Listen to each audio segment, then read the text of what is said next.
our teacher these last 2 years throughout our congregation, from our teeny tiniest members in the preschool through studio and our teens up, as we heard from Maddie, lovingly helping our teens to finish their Jewish education here before going off to all kinds of places all over the world, and up through our adult community. So many of you, of all of us, have had a chance to learn and be taught by Jonathan, which has been a great blessing. You've brought so much joyful Judaism to us, and for that we are so grateful. Please come and share some words of Torah with us tonight as you head back north across the bridge. We'll say to you tonight, lehitraot, see you soon, not goodbye, but see you soon in all of the wonderful places that we hope to overlap. You're always welcome here if you feel like getting a little dose of Reformed Judaism.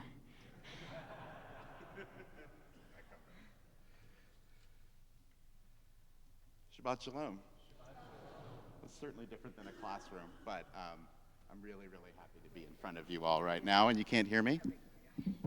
Nobody can hear me. This happened like at the way beginning, too. Yeah. Okay, good. I know you don't like microphones. I don't. How about now? Yes. Okay. I was once told I swallowed a microphone when I was a kid, so. Okay, Shabbat Shalom, everybody. It's a real honor to be up here, and thank you, Rabbi Graf and Rabbi Altshuler, for having me come up here. I'm going to talk about Shavuot. Now, it was over last night, or the night before, depending on how you hold. But I want to talk about it because it's a holiday that often gets overlooked, which is strange because it is actually one of the most significant holidays on the Jewish calendar. It flies under the radar, and it's missing from a lot of Hebrew school calendars. In fact, as a religious school director and teacher, it's often a holiday that comes either like right after we finish, like this time, or like at the way end, where you're like, we got to squeeze in Shavuot, but it doesn't always happen. Its significance, however, is deep, and in many communities, in Israel, even around here, Shavuot actually is a culmination. A lot of graduations happen often, and also confirmations, as well as other sort of like culminating, finishing events occur during this holiday. So how is this seemingly small holiday so linked to the culmination of learning, or learning in general? And how are we in the 21st century supposed to relate to this holiday? At its core, it's not just another harvest festival, though it is. It's along with Passover and Sukkot, it's seen as a harvest holiday. But it represents a transition from liberation to revelation, from slavery to enlightenment, from the Passover story and freeing ourselves from slavery to the days, actually 49 days, the 7 weeks, until we receive the Torah, until we get revelation. We spend this time actually counting the days in between, like Rabbi George mentioned, Altshuler, sorry, sir. We talked about those days, and each one you're kind of counting. You're taking account of each step, each challenge you have along the way. It's also related a lot to some of the Torah portions we're talking about now, which finds the Jewish people actually in desolation, just like they are as they're going towards Mount Sinai, trying to figure out all these laws and rules and who they are and how they relate to their lives. Well, how does it relate to our life right now? Why is the Torah given in the wilderness, in the desert, in the vast empty spaces? And why when the people are at their most vulnerable? I mean, they're lost in the desert. We're all vulnerable when we find ourselves lost, or we don't know exactly where our destination is. The most important aspect of Jewish life is given to us. The Torah is given to us at Mount Sinai. It's got everything in it that we need to be able to figure out how to live. And we're lost when we get it.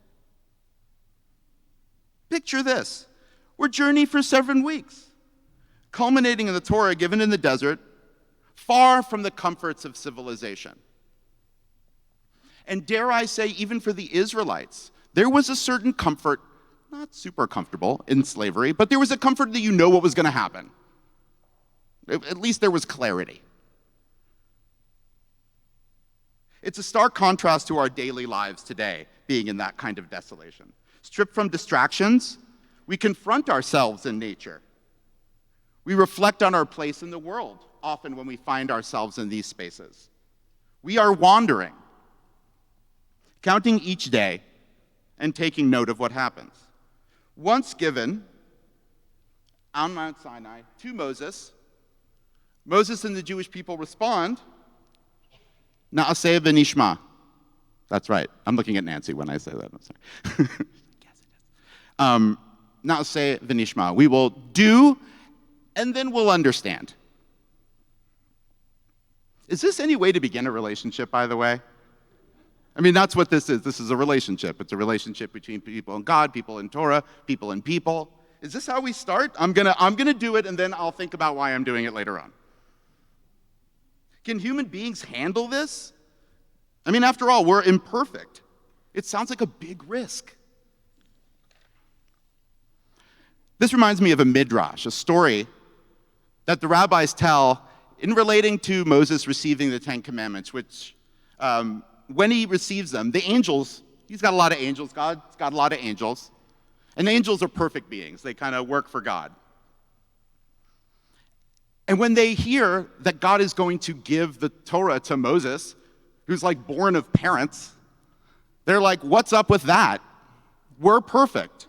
Why would you not give us the Torah and keep it here where it's holy, where it could be safeguarded?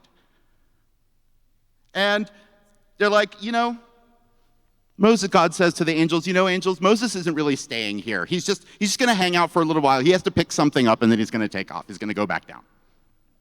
And he picks up the Torah. You give this frail being the Torah? But no, this is really important, because what we are handed is a mission from God. You don't need sunglasses. Sorry, that was a dated reference.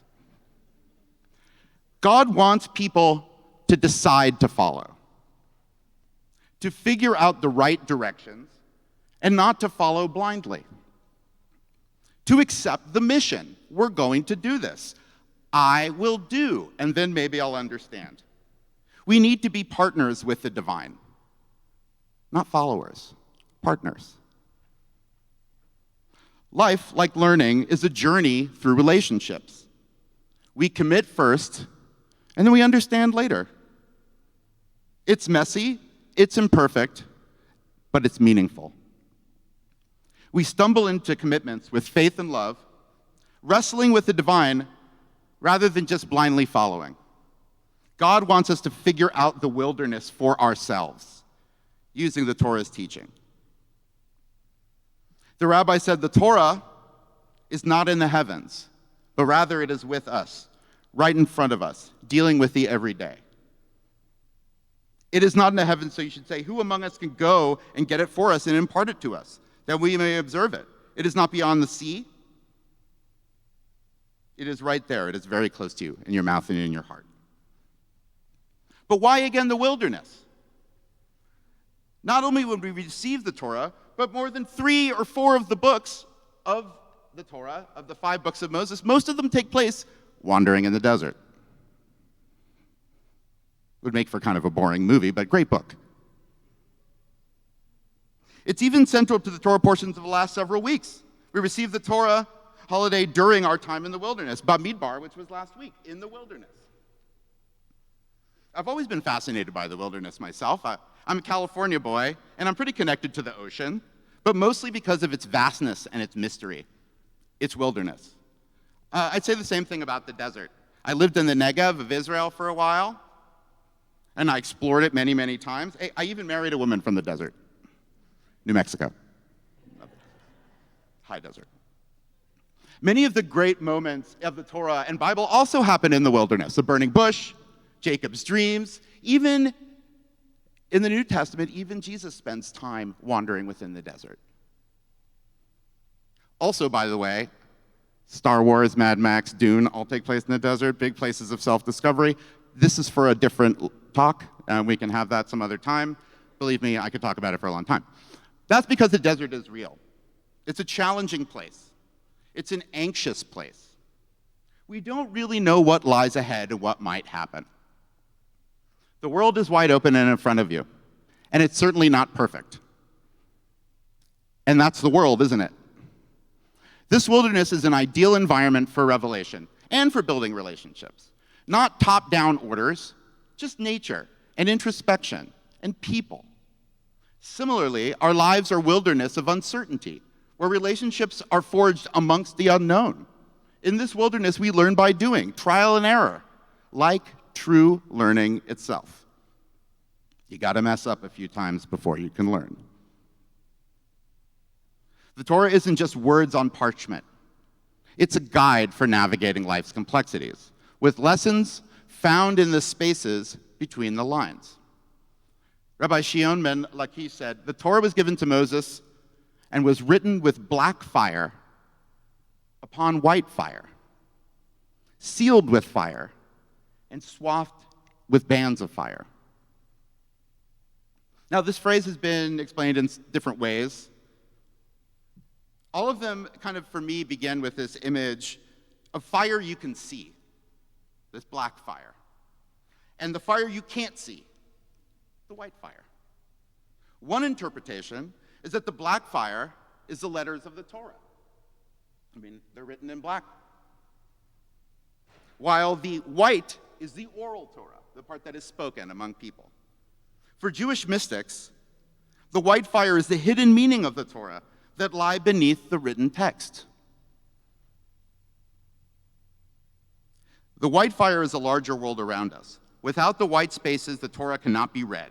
Without the white fire, the Torah would be lacking a larger context, Rabbi Michael Strassfield said. The conclusion is inescapable.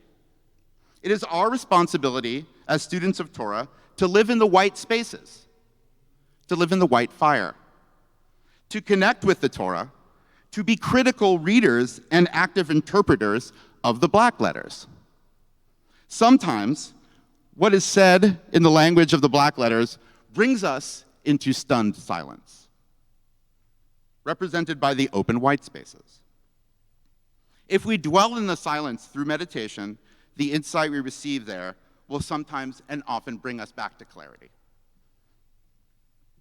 So, as an educator, I feel our role is to help others navigate these empty spaces, to wrestle with ideas rather than blindly accepting them.